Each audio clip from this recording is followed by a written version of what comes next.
Tapos ngayon, akalain mo bang magsasama pa tayo matagal? Di ba? May isip mo ba yun na ikaw, Oo. na titibok yung puso mo kay Sweet Mary? May isip mo ba yun? Ako hindi ko naisip yun eh. Naisip mo ba yun na tumibok yung puso mo? Ano yung pag, dahil nandun ako lagi? Oo, siguro. Yun na. Ha? Lagi nga nandun. Tumitibok, bug. Paano ba yung puso mo nun? Paano mo nararamdaman? Kinakabahan. Sabik na lagi ka nandyan. Tapos paano yung tunog na yun? Gusto ko marinig. Siyempre, happy. Paano nga? Ano ba? Oo. Paano? Gusto ko marinig. Paano pa yan? Halimbawa, lumalapit ako. Kasi syempre ako, wala akong malay-malay sa ganun, no? Kasi yung kulot buka, pero medyo matagal na pala yun, ha? Yung palang ekengkoy pa naman ako, pinagtatawanan mo lang pala ako.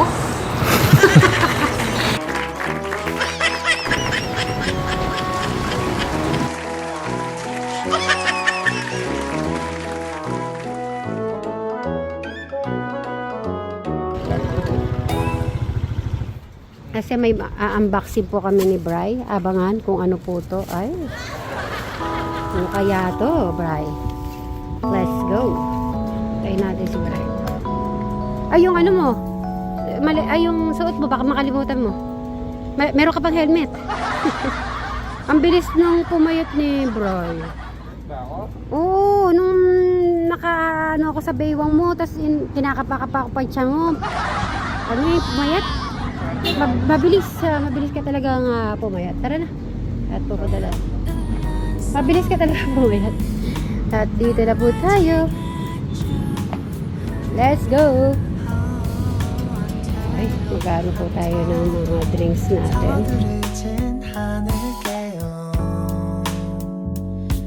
Thank you so much. Ay, maganda. Ang ganda ng ano natin. Good afternoon. Doon tayo. Dito tayo.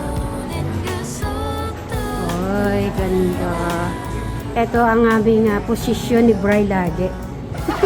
Bri, hindi talaga mawawala itong ano natin eh, pwesto. Hindi po talaga mawawala itong pwesto namin.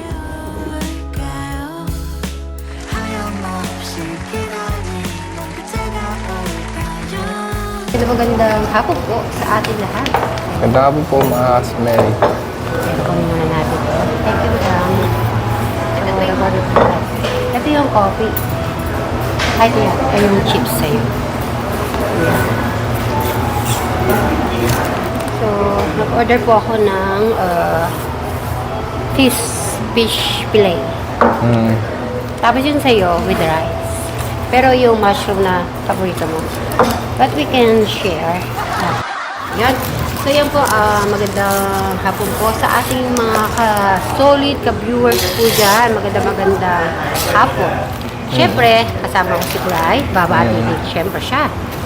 Good afternoon mga Mary. Cheers tayo. Hello. Cheers. Muna tayo. Yes. Bago tayo mag-unboxing. Oo, ito.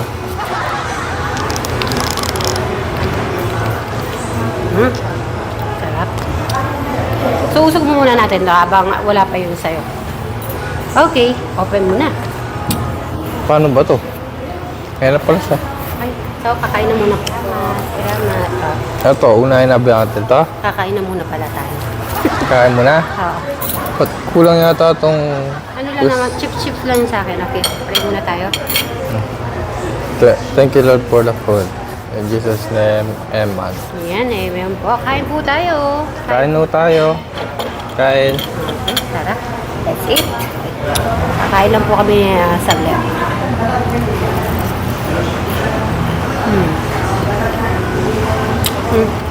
Bagay. Habang yung fish fillet kasi, habang mainit, doon siya masarap. Pag hindi na siya mainit pa, hindi na siya parang nag-ano na siya, yung crispy niya, malambot na.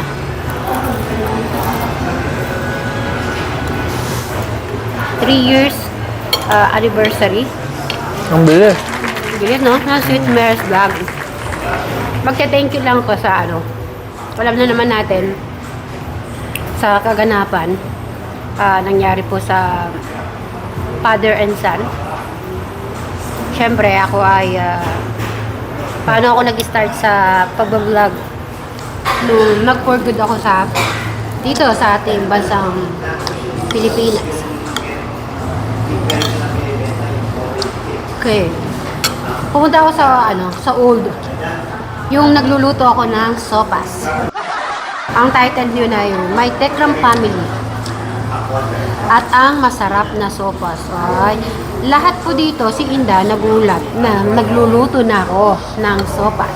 O diba? Syempre, ilang years din po kami hindi nagkasama ni Inda. At least ngayon, alam na, nagluluto na ako ng sopas. So dito ay June 5, 2022.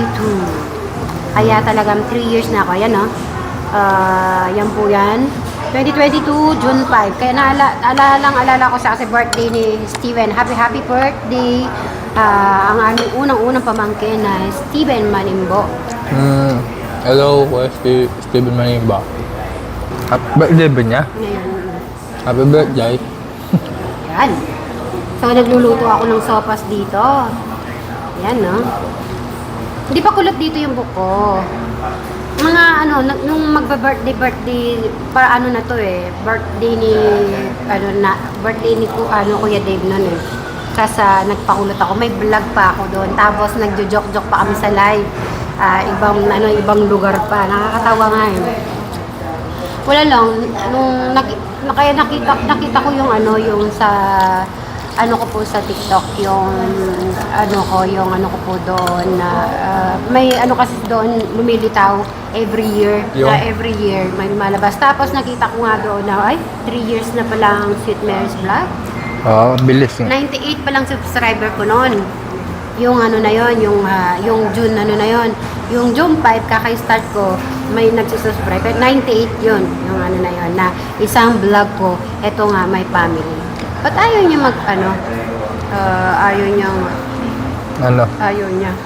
Nag-stop siya. Baka lang load. Okay na. So, after ko naman nun, yung yung naglalaro na. Nandun si Kuya Dave. Tapos, ayan. Tapos, brand out ito yung Tekram and Dave interview nung nasa labas po sila. Yan yung pangatlong vlog ko. Yan. Kasi dito tawanan po yan. Tapos si Kuya Dave, sa lahat yung nagmamahal. So in-interview ko siya. Tapos silang dalawang magtatay, nasa terrace po sila, nagkakwentuhan. Kasi ilang taon pa lang si Kuya Dave natin nun. Kasi nagluto ako ng biryani, hanggang dun niya nagustuhan yung luto-luto kong biryani. Hanggang nag-basketball sila, tapos kami din, nagba-basketball. Yan na sila, Kuya Luis. Ayan, ang napapano. Ang hindi ko pa makalimutan yun. Diba yung birthday niya? Unlimited yung birthday niya, diba? Every, naman talaga yung mga nagmamahal na solid sa kanilang magtatay. Walang sawa naman talaga. Di natin yung makakalimutan, mga kasit Marys, diba? Tapos, yun, nung pumunta sa Shangri-La, si Madam MJ. Kaya di ko din makalimutan. Kasi yun ang first time ko na nakasama naman na nag-hotel. Tapos, ang hindi ko pa, nakakatuwa yung pumunta sila sa bahay, silang tatlo. Silang tatlo, sila, kanino itong bahay na pinuntahan. Yan. Kung talagang nag-open ako ng doon, tapos nandun sila, parang isang, parang comedy show ang nangyari. Yung pumunta sila doon, tapos in-interview ko, tapos pinagluto ko po sila ng manok, tigi isa-isa. Kaya mga medyo busog po sila or Tapos after nun, basketball na po kami. Nagkulot-kulot na yung buko no. Halos talaga naman yung si Kuya Dave, sila Kuya Luis, yan. Sila talagang mga na behind the scene ko. Sila magtatay. At sa buong family sa farm. Kaya, siyempre, nakakalungkot lang na yung paghihiwalay ay hindi lang maganda, syempre. Kami kasi ni Kuya Dave, pag nakikita, ano lang talaga kami, kengkoy lang kami ni Kuya Dave. Uy, syempre, ako naman kasi, wala naman po ako lagi doon. Kapag nakikita, kaya talagang hindi ko talaga lubos maisip na mangyayari to. At least yung 3 years, lalo na yung mga yung mga yung mga gumawa pa ng group noon, yan. Sweet Mary's Vlog, Dave Travis, yan. Tapos sila, ang dami, po sila, nagpapakake pa yan for anniversary. Kaya po, lahat po ng kay Kuya Dave na nakapag-group po sa Sweet Mary's Vlog, maraming salamat. Siyempre, yan ay hindi ko makakalimutan hanggang buhay po ako at syempre every na-appreciate namin yan, lahat ng mga blessing na natatamo natin bawat isa.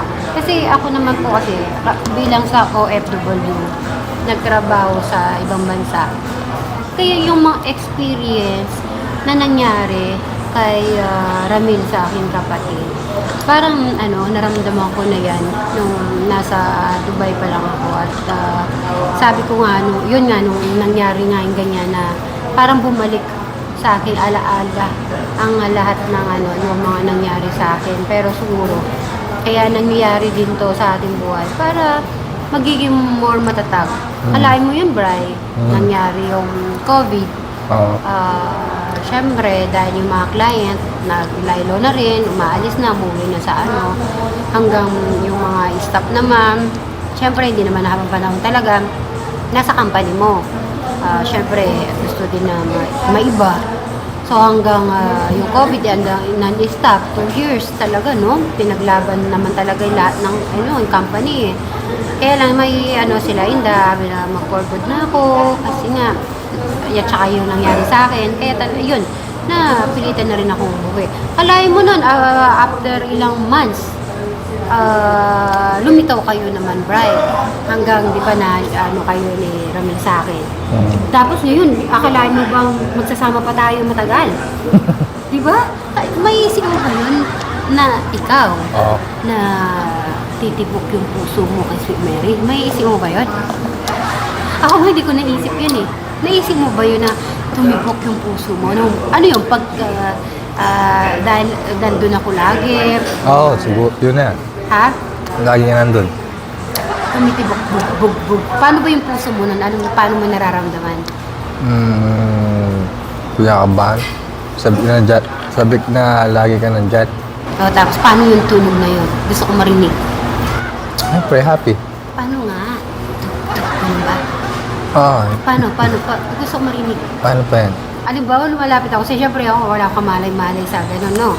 Kasi yung kulot buka, pero medyo matagal na pala yun, ha? Yung palang ekengkoy pa naman ako, pinagtatawanan mo lang pala ako. So, yun, yung hindi mo inaasahan, hanggang syempre, tapos binigyan pa tayo ng ni Ate Takumi. Shout out Ate Takumi. Shout out. Sana Ate Takumi nasa maganda kang kalagayan. Alam namin na busy ka. Huwag ka mag-alala. Nakakontrol pa naman namin ng lahat ng bagay. Kaya huwag mo masyadong alalahanin Suba Residence hanggang kaya namin gawin ang lahat makakaya para yung lahat ng pinaghirapan mo, lahat ng mga blessing na binibigay mo sa kanila ay hindi masayang. Syempre, hindi rin biro yung ginawa mo sa magkakapatid. Kaya maraming salamat, Ate Takumi. Thank you very much, Ate Takumi.